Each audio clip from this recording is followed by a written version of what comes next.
বলছি মা, জানেন তো কালকে যে বিয়ে হলো না, পাশের বাড়ির পূজা পূজা, ও মা গো, আজকে কি দেখছি জানেন? আজকে দেখছি কাল নতুন বউ বিয়ে হলো, শাখা সিঁদুর সব তুলে দিয়ে স্লিভলেস কুর্তি পরে বরের বাইকে করে আমার সামনে দিয়ে ভঁ করে চলে গেল। ছি ছি ছি ছি ছি ছি, এদের তো কোনো শিক্ষা দীক্ষা কিচ্ছু নেই, কালচার বলে কিচ্ছু নেই।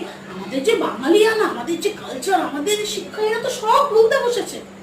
সবাই কি আর আপনার মতো বৌমা পায় বলুন? শাখা সিঁদুর, মাথায় ঘুমটা, বলুন বিয়ের পর থেকে আমি সব সময় এইভাবে থাকি, কিন্তু হ্যাঁ মা, সাবধানে যাবেন। হ্যাঁ ভালো থেকো, হ্যাঁ একটু সাবধানে যাবেন।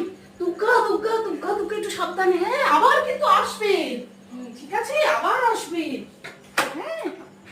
আচ্ছা সাবধানে, আর ফোন করবেন, বাড়ি পৌঁছে ফোন করবেন, ঠিক আছে? আচ্ছা আচ্ছা ঠিক আছে, দরজা বন্ধ করলাম। হ্যাঁ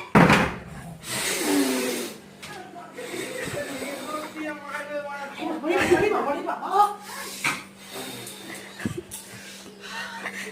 হ্যাঁ গো, একটু স্কুটিটা বের করো না, আমরা একটু ঘুরে আসি, একটু বেরোই।